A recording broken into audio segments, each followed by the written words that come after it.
Bentornati a tutti alla Cittadella, io sono Matt Kerus, con me ci sono Francesco Borgonovo e Massimo Salvati. Nella scorsa puntata abbiamo parlato del caso Epstein, dello scandalo più che altro, dei 3 milioni di file, dello scenario orwelliano, della rete fitta dei potenti e insomma di tutto lo scandalo che orbita attorno a questa vicenda mondiale. Oggi è tornata con noi Ilaria Bifarini, commercialista e revisore, autrice di saggi come Il grande reset, dalla pandemia alla nuova normalità e Inganni economici, falsi miti di una scienza sociale, alla quale do il benvenuto. E io, vorrei subito chiedere Grazie. a Francesco: ma tu non hai paura di tutto questo? Perché io vedo questo sentimento, nelle persone attorno a noi che, insomma, non le vedo così coinvolte. Sembra quasi che si stia parlando di gossip, Francesco. Io non penso che non abbiano realmente percepito la gravità del problema al quale siamo di fronte.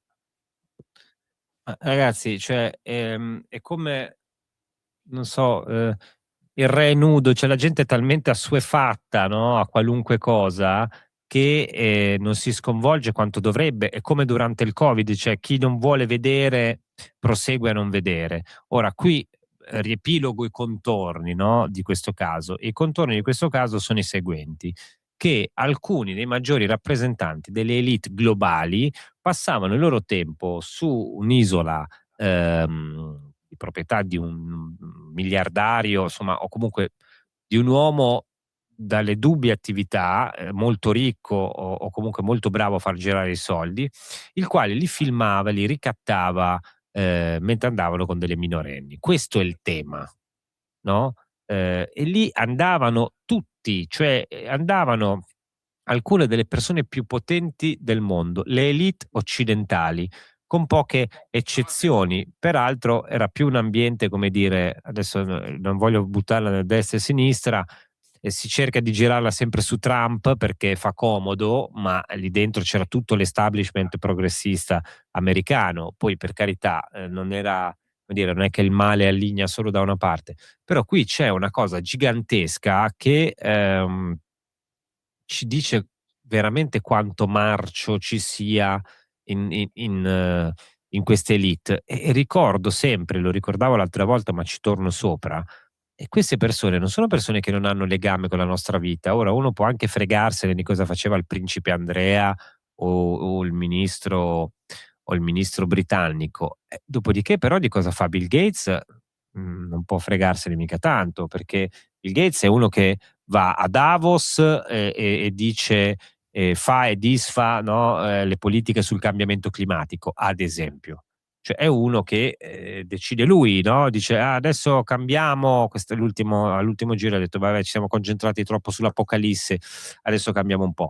È uno che, cioè, come dire, regola i destini del mondo attraverso quella sfera di influenza sul clima, attraverso l'influenza che ha avuto sulle politiche sanitarie tramite l'OMS. Pensiamo tutta alla partita dei vaccini, Cioè ora mi stai cioè dicendo che non è più un questa roba complotto, qui. quindi? Mi stai dicendo che non è più un complotto? Mi stai dicendo che quindi quello che Ma ragazzi, ma dicevano non ce ne tempo fa i i complottisti complotti era. non esistono, non c'è nessun complotto, è tutto alla luce del sole, ma non da adesso, da anni. I complotti non esistono più.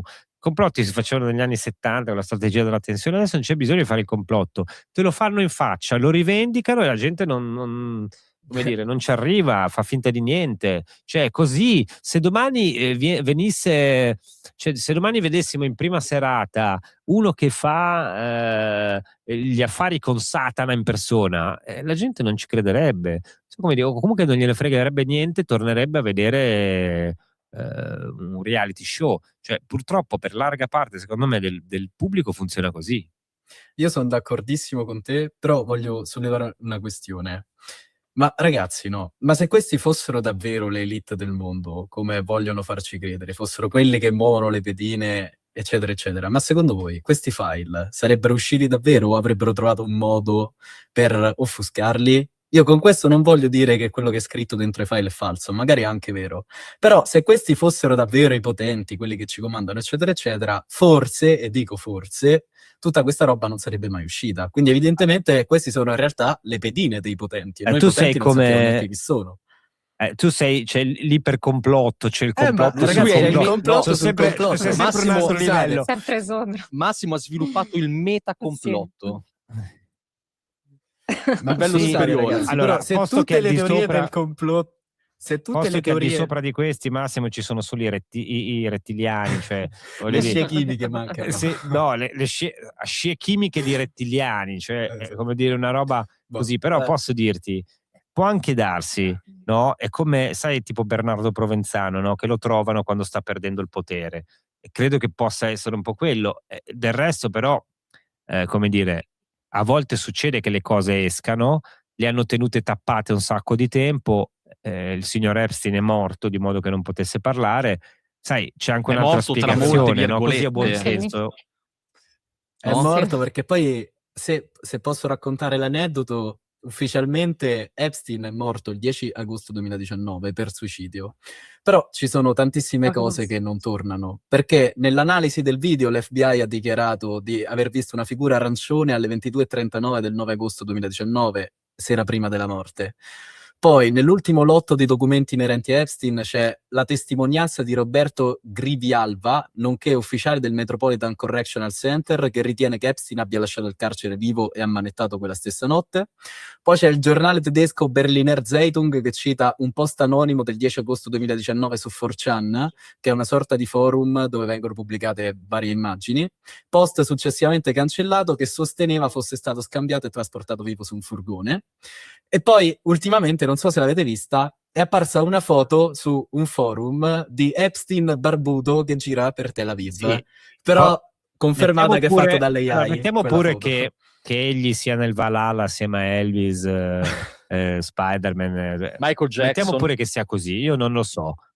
Michael Jackson, ma guarda, posso dirti, può anche darsi, non lo so, ma non è questo che conta. Come sempre, bastano le cose in chiaro che ci sono.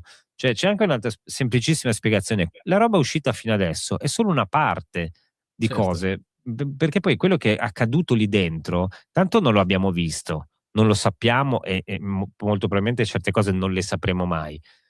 Ma c'è bisogno di altro? Cioè, basta già questo schifo, no? A far vedere che poi sicuramente Sì, certo. può darsi che sia una fazione perdente, però il nostro punto non è chiedersi se c'è altro, il nostro punto ora è stare su quello che abbiamo, e quello che abbiamo, l'area Biffarini, è già un'enormità. È già enorme, certamente. Sì, quello che è trapelato da questi file, come dicevo, purtroppo non ha avuto la giusta divulgazione, soprattutto tra i media italiani, dove questa notizia cerca di essere sminuita, relegata appunto a puro gossip. Ma quello che emerge, tra cui la conferma di questa pianificazione pandemica, di questo progetto, attenzione, io ne avevo parlato nel mio penultimo libro che si chiama Blackout, la deriva dell'Occidente, questo piano di eugenetica che prevedeva la creazione di un superuomo, cioè e questo è il parto di menti diaboliche e luciferine che avevano concepito di ingravidare giovani donne con semi di uomini super intelligenti, super potenti, per creare un uomo nuovo, un uomo diverso, una progenie di eletti. E questo deve davvero farci riflettere, al di là degli scandali sessuali, al di là del metodo ricattatorio che viene utilizzato nella tradizione dei servizi segreti. Ma qui siamo di fronte a piani diabolici. Abbiamo avuto la notizia, è apparsa proprio nei giorni scorsi, ripresa dal giornale La Verità, su 2 cadaveri di giovani ragazze occultati, morti durante delle pratiche sessuali. Abbiamo notizie di riti orgiastici dove sono coinvolti non solo giovani donne minorenni, come le chiama Repubblica, ma bambine, bambini. Ci sono addirittura delle testimonianze di racconti di cannibalismo, una donna, una cantante che fuggì da quest'isola raccontando di scene di cannibalismo, fu rinchiusa in un ospedale psichiatrico e di lei non si sa più nulla, così come non sono pochi i casi di testimoni donne che sono riuscite a fuggire dall'isola dell'orrore, che poi in seguito si sono suicidate o comunque sono morte in modo ignoto. E quindi noi a questo punto dovremmo interrogarci come società, come civiltà, come esseri umani. E secondo me la questione è stata ben centrata dal filosofo russo Alexander Dugin. Nel momento in cui si chiede questo è il vero volto del capitalismo liberale occidentale, ovvero questa è l'essenza, è la matrice che permea e da cui è nato il modello attuale neoliberista, il modello che ci governa, questo modello socio-culturale, economico che si basa proprio sui sacrifici umani, sui sacrifici economici e che sono ben incarnati dalla figura di Epstein, perché Epstein è la figura del finanziere che però lo vediamo anche da quell'intervista che è stata l'unica poi pubblicata dal mainstream, nella fattispecie dalla 7, quella lunga intervista che rilascia Steve Bannon, in cui tra l'altro ne emerge quasi una sorta di genio della finanza, una persona dalle capacità soprannaturali, quando in realtà non viene fatto risaltare il suo vero lato squallido, perché poi in questo male non c'è niente di geniale se non di orribile, di atroce e di squallido. Ebbene, Epstein è un uomo che ha capito la legge dell'usura, ha capito la legge della finanza, ossia come funzionano le banche, come funziona il denaro, come funziona il ricatto e come funziona la sofferenza umana e il sacrificio che viene applicato ai rapporti di potere e all'economia, e le due cose si intrecciano tra di loro. Epstein riesce proprio a fare questo raccordo tra l'economia usuraia del neoliberismo e della moneta a debito e il sistema di potere di cui lui entra a far parte ai massimi livelli, nonostante queste sue umili origini. Tanto è vero che Epstein farà subito parte della nascente trilaterale creata proprio in quegli anni da Rockefeller, di cui diventerà quasi il pupillo, e da Kissinger. Epstein sarà l'uomo di fiducia dei Rothschild, nonché confidente dell'Inde Rothschild. E quindi Epstein è davvero l'immagine del capitalismo neoliberista, della società neoliberista moderna, contemporanea, in cui ritroviamo proprio un culto luciferino, addirittura satanico del male e del denaro, del potere, dei sacrifici delle popolazioni che vengono sacrificate attraverso una pandemia prevista, pianificata per creare denaro e reddita e poi una nuova genia di superuomini. Quindi è un emblema di questi tempi. Posso intervenire io? Non so, adesso è sicuramente l'emblema di un certo tipo di capitalismo fuori controllo, no? Poi esistono anche altre forme, no? Però c'è una cosa che mi colpisce, cioè quanto in profondità andasse questa rete, perché io chiedo anche a Ilaria Bifarini e a Massimo di riflettere, cioè, su quale fosse il ruolo di Bill Clinton, perché c'è una cosa che mi colpisce, cioè nel corso del tempo un sacco di gente ha preso le distanze, poi più si andava avanti e vedevamo che anche quelli lì, no, che prendevano le distanze c'entravano dentro. Mi ha colpito una cosa, io tempo fa, quando ancora i file non erano disponibili, lessi un libro di James Patterson, autore da milioni di copie nel mondo, scrittore di thriller americano, di romanzi d'azione, che si chiamava Sporco Ricco, un libro su Epstein, che poi è difficile da ritrovare adesso. E la cosa che mi colpisce è Patterson, insomma, ci andava abbastanza pesante. Il più potente e disgustoso dei casi venuti a galla con il Me Too, diceva Patterson, e poi c'era una frase di Trump su questo libro: Epstein è fantastico, con lui ci si diverte sempre. E tutto questo ovviamente puntava molto su Trump, poi salta fuori che invece i Clinton c'entravano molto di più. E la cosa curiosa è che sapete chi è che scrive romanzi assieme a James Patterson? È Bill Clinton.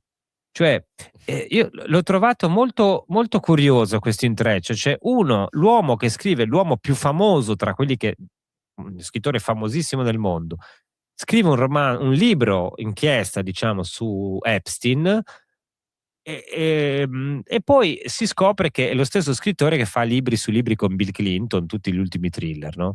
Ora, a me colpisce, non è che anche qui, lo diceva Massimo, non è che abbiamo cercato, e qualcuno ha cercato di orientare il racconto di questa storia, cioè, va bene, ormai, come dire, il tappo è saltato, non possiamo fare finta che non sia successo niente, però cerchiamo di venderla in un modo, e ciascuno ha provato a girarla, a orientare il riflettore dove voleva lui. Questo è uno spunto con cui secondo me possiamo ripartire. Direi che forse ci dobbiamo fermare, Matt, ma possiamo ripartire da qui dopo, se facciamo una riflessione su questo. Perfetto, ci fermiamo allora un attimo e noi riprendiamo tra pochissimo.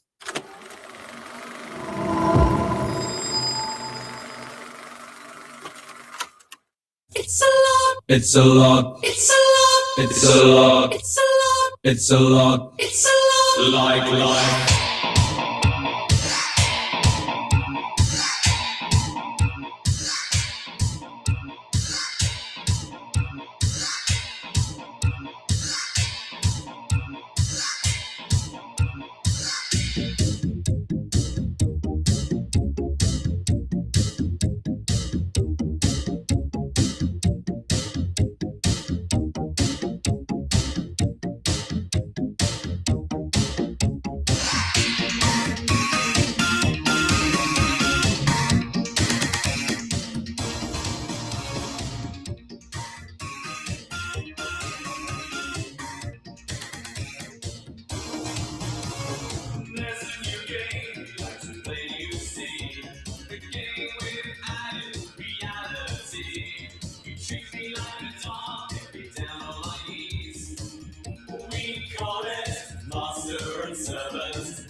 Master and servants.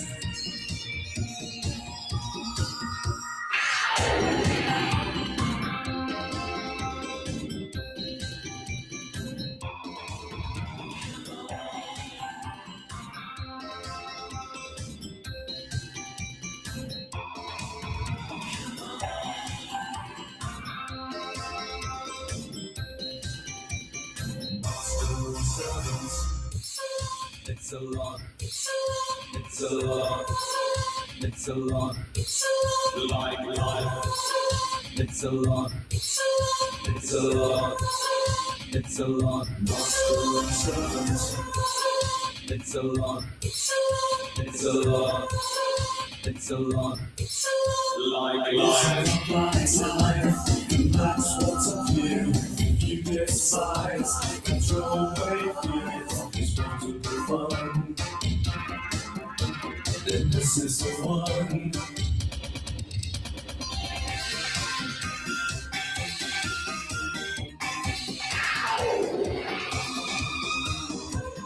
Let's play Master and Servants.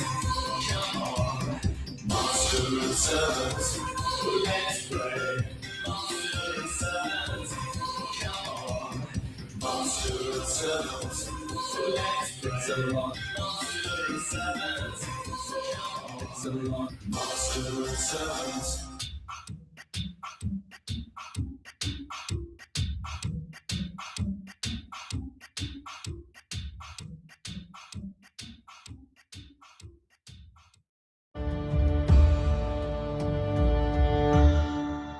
Rieccoci qui, La Cittadella, Matt Kerus, Francesco Borgonovo, Massimo Salvati, Ilaria Bifarini. Francesco, stavi discutendo, stavi parlando di un libro. Ma sì, stavo tirando fuori questa cosa che mi ha colpito. Vi leggo da questo articolo di Repubblica del 2020, no?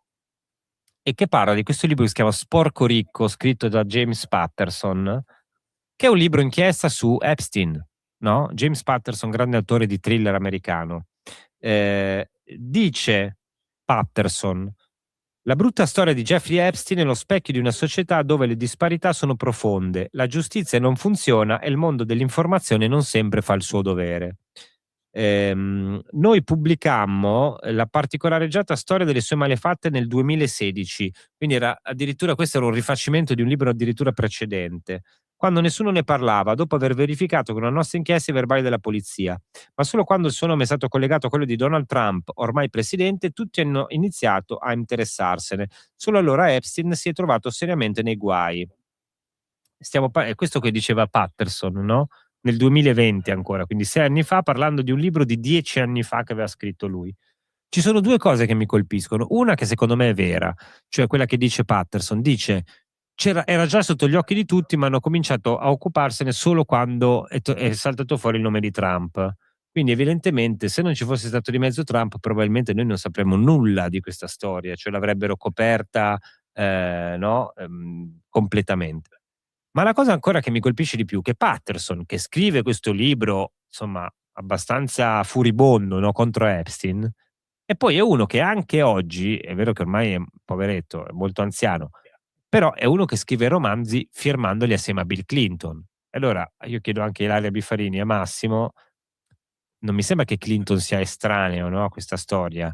Ovviamente lui non ha scritto il libro su Epstein con Clinton, però mi colpisce e mi viene da pensare a questo, cioè Patterson quando dice se non ci fosse di mezzo Trump non ne parleremmo, forse è uno di quelli che hanno cercato, non lo so, mi viene in mente che qualcuno abbia cercato di orientare il racconto, cioè quando le cose sono uscite non si poteva più nasconderle, c'è stata una parte della politica che ha detto va bene, allora proviamo a girarle contro il nostro nemico Trump, e poi in realtà Trump mi sembra una parte tutto sommato lateralissima, cioè a me non interesserebbe niente, se ci fosse dentro fino al collo lo racconterei, voglio dire, però chiedo a voi un'opinione, non so se sono riuscito a spiegarmi.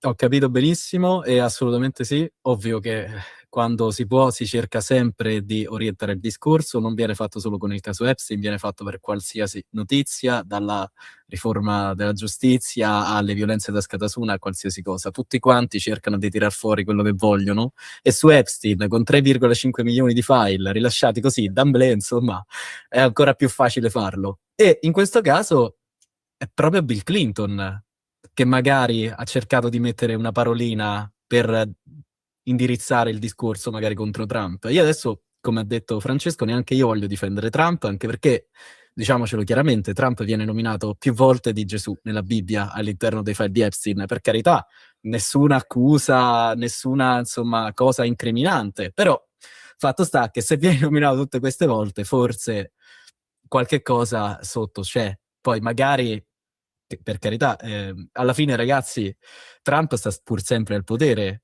Magari l'ha modificato di proposito per uscire magari completamente pulito dalla faccenda, o per non far porre troppe domande alle persone, anche se alla fine questo suo intento magari non è riuscito pienamente, perché, diciamocelo, cosa pensa oggi l'opinione pubblica di Trump su questi Epstein File? Pensa che sia colluso, anche se non c'è alcuna accusa formale nei suoi confronti all'interno di questi file. Quindi sicuramente, diciamo, non esce nessuno pulito da questa storia, e a mio avviso c'è un evidente tentativo di orientamento da entrambi i lati di questi file per incriminare tutte le parti, insomma, coinvolte. Ilaria Biffarini? Sicuramente condivido, c'è un chiaro orientamento della narrazione per convogliare l'opinione pubblica su una determinata ricostruzione. Tuttavia, credo che le pressioni subite per far sì che questi file venissero desecretati sono molteplici. Non dimentichiamo neanche le rivendicazioni del mondo MAGA. Il mondo MAGA comunque ha esercitato un ruolo importante nel far sì che Trump poi si muovesse in tal senso. Era proprio una richiesta forte da parte di un certo elettorato di Trump. D'altronde anche durante la campagna elettorale Trump aveva fatto riferimento a questi file e aveva promesso che venissero desecretati. Quindi anche poi ecco, siamo anche in concomitanza delle elezioni di midterm, quindi anche rispondere a una certa parte di elettorato che rappresenta ancora comunque uno zoccolo duro importante non è sicuramente secondario.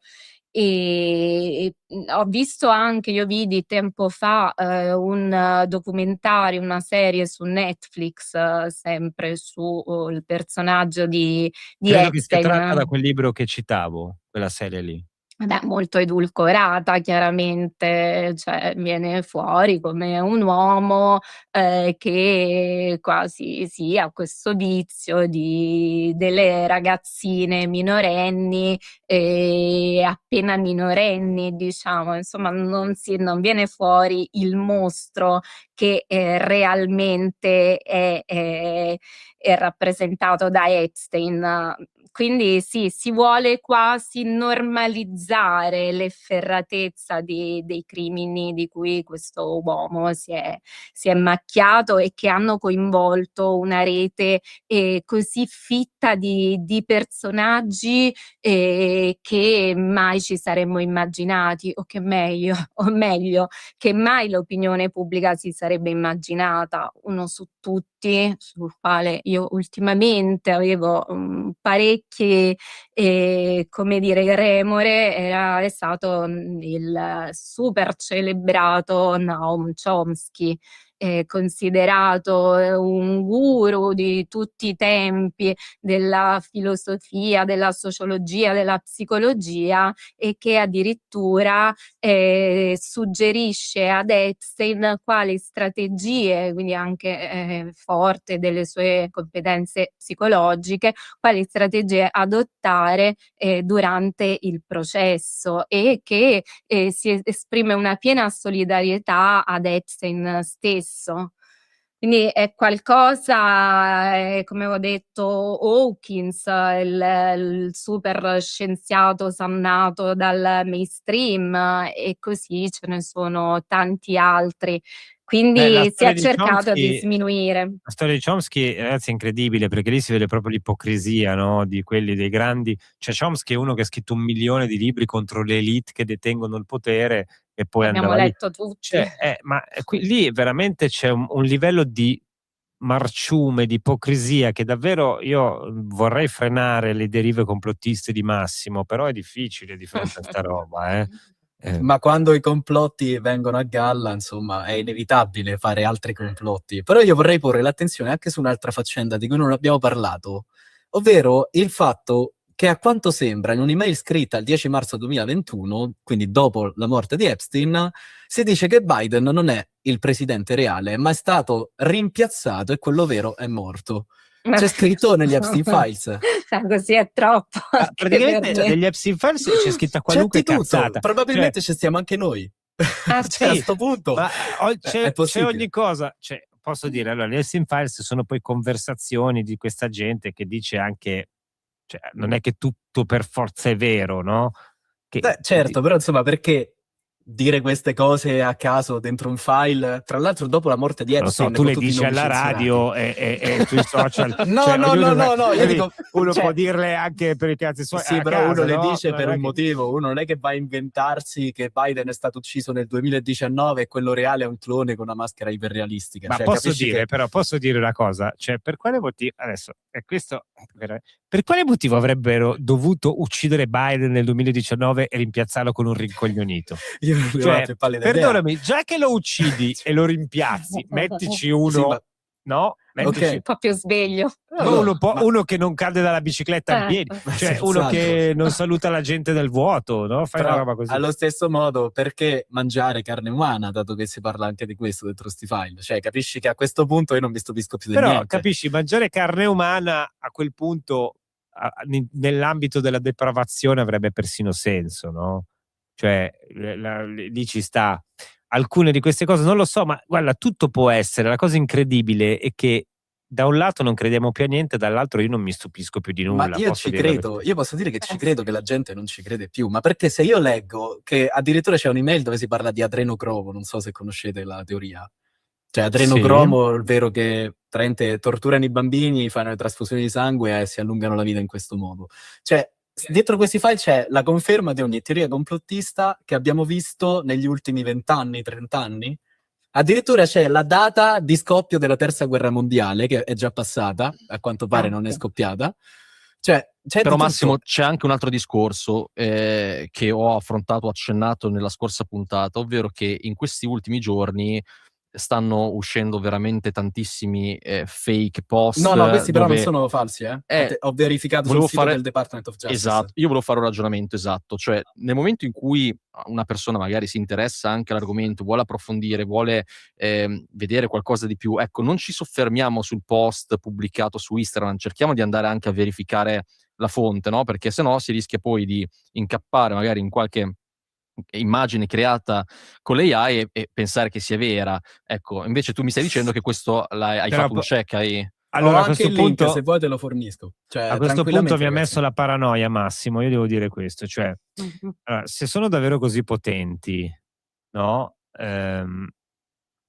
Io penso che la strategia vera demoniaca sia non dire tutta una bugia o tutta la verità, ma dire Un po' di- un'enorme bugia avvoltolata dentro un po' di verità, no? Esatto. Allora, io se io fossi uno del servizio segreto che deve pubblicare queste cose, cioè io toglierei intanto quello che mi interessa da questa roba, la riempirei di stupidaggini, cioè ce ne metterei Magari anche dando conferma a chi queste stupidaggini le ha diffuse, che oggi le fanno sembrare come se non fossero stupidaggini e ci danno la non lo so, conferma, c'è no? lì dentro, io sono convinto con Massimo, non che ci sia complotto, ma che ci siano tanti aspetti strani di questa questione, no? E ancora probabilmente irrisolti, cioè noi non sappiamo tutto e dobbiamo stare anche attenti effettivamente a prendere per oro colato poi qualunque cosa ci sia dentro, cioè sono tutte cose che vanno verificate. Di certo su una cosa che sia avvenuta non c'è dubbio, cioè che lì ci fossero delle ragazzine o quasi bambine, no? E che quelli andassero, siamo tutti d'accordo, no? Che poi da un lato ci sia, cioè io posso pensare anche che questo nel suo delirio progettasse di creare i baby trans, progettasse di creare l'uomo nuovo del futuro dal seme di persone particolarmente intelligenti. Peraltro diciamo che, ecco, tra le varie persone particolarmente intelligenti non c'è lui, nel senso, visto la fine che ha fatto, il giochino non gli è andato nemmeno troppo bene. Diciamo che fa un po' schifo vedere tutti questi, appunto, Stephen Hawking che citavamo prima, Chomsky, tutta una serie di persone che andavano su quest'isola, cioè, che ci vai a fare, voglio dire, no? Non stai andando, uno dice ho preso un caffè con Epstein, vabbè, Ma che cosa mai andrai a fare sull'isola di Epstein da solo, senza la moglie, senza, no? Cioè, era ovvio che si andava a fare delle cose strane. È una cosa vecchia come l'universo, cioè i servizi segreti queste cose le fanno, sono nei libri di storia, no? E sono stati anche così pirla che si sono fatti. Comunque posso dire una cosa, cioè Sì. Epstein era, alla fine, se devo fare una metafora, devo cercare un paragone, era un grandissimo PR di una discoteca esclusiva. Cioè il suo obiettivo era avere dei rapporti con tante persone, cercare di, insomma, organizzare il tavolo privé, il tavolo esclusivo. Sì, Questo diciamo era, che cioè io lui non, era il allora, PR, lui era il sì, PR. diciamo che io di gente che proponesse le ragazzine minorenni in discoteca, cioè giusto quando ero minorenne me le proponevano degli altri minorenni che facevano il tavolo, no? Cioè, però è lì, cioè, non ci, voglio dire, se non ci fossero le bambine dentro questa storia, le ragazzine, posso dire che alla fine farebbe schifo, ma non ci sarebbe niente di male. Cioè, questi vanno, sì, sarebbe una cosa da Me Too. Vabbè, però dici poco, cioè cavolo, hai tolto un fattore Secondo determinante, no, me nella. Secondo me c'è, e non sono complottista, però sta emergendo davvero, è quello che trapela palesemente, c'è anche, comunque ci sono stati delle testimonianze, dei reportage, si è espresso anche Marcello Foa su questo indirizzo. C'è un culto satanista, che probabilmente lega un'élite di potere. Cioè noi siamo abituati a pensare che l'élite di potere, laddove poi élite è anche un termine improprio, possiamo dire la cerchia del potere, chi rappresenta il potere, sia improntato a un ateismo, a un laicismo, a un razionalismo estremo, che è un po' anche il frutto dell'illuminismo, è una certa cultura che hanno fatto in modo che si diffondesse tra la popolazione anche per fare da contraltare al cristianesimo. E invece, secondo me, potremmo scoprire e scopriamo anche attraverso la ricostruzione di certe scene davvero raccapriccianti, disumane, che queste élite di potenti si nutre, si coalizza, si rafforza attorno a questo culto, un culto che è un culto di satanismo teista, e che quindi diventa un legame di sangue vero e proprio, per cui nel momento in cui si aderisce a questi rituali, a questi culti, si trascende un po' la realtà e non si ha più contezza dei rischi, del pericolo ricattatorio del trovarsi in certe situazioni. Dottoressa Biffarini, siccome noi in questo, podcast abbiamo parlato, talvolta anche dell'influenza della musica, soprattutto nei giovani ragazzi, allora giusto mentre parlavamo mi è sorta questa domanda: ma è possibile secondo lei che, questo culto di cui ha parlato finora magari sia stato anche trasmesso volontariamente attraverso l'influenza musicale? Cioè, secondo lei c'è stato un qualche programma per diffondere questo culto attraverso la musica? Sì, vediamo come la musica dei nostri giorni, dei giovani di oggi, differisca molto dalla musica pop a cui eravamo abituati noi che siamo, ahimè, dei millennial, ossia i testi che raccontavano per lo più di storie d'amore, di sentimento, di passione, di amicizia. Vediamo come la musica contemporanea, di cui io non sono una fruitrice, non sono sicuramente un'appassionata, però sia infarcita di messaggi violenti, dissacratori e quasi luciferini, possiamo dire. Quindi sicuramente attraverso la musica, attraverso un'arte e un cinema che sono sempre più dissacranti, sempre più violenti, sono state sdoganate determinate pratiche, delle pratiche che lì vediamo massimamente rappresentate e che forse hanno fatto in modo che la popolazione quasi in un certo senso si abituasse e ne diventasse quasi un po' assuefatta e per cui accettasse delle mostruosità del genere che sono veramente inconcepibili per l'animo umano. Anche perché, insomma, cioè, se io adesso dovessi immaginarmi al potere e dovessi pensare qual è il miglior strumento per influenzare i giovani, e insomma cercassi qualcosa di veramente potente, beh, ecco, forse una risposta sarebbe proprio la musica, no, le serie televisive, un qualcosa che mi permette di arrivare, no, alle giovani mente, di plasmarle come meglio credo, e credo che questo sia uno strumento veramente potente e soprattutto sottovalutato, perché uno pensa: "Vabbè, è solo un'opera d'arte, no, cioè perché dovrebbe influenzarmi?" Però, come abbiam già detto anche altre volte, è un messaggio ripetuto nel tempo, soprattutto in una versione di questo tipo, quindi un'opera, anche musicale, che per cui viene percepita come un'opera d'arte, ecco che allora si infila nelle nostre menti. Dopo quest'ultimo mio commento molto complottista, io ringrazio nuovamente Ilaria Vifarini per essere stata qui presente con noi a dibattere sul tema. Grazie Francesco, grazie Massimo e noi ci vediamo alla prossima puntata della Cittadella. Un Alla saluto. prossima. Grazie a voi.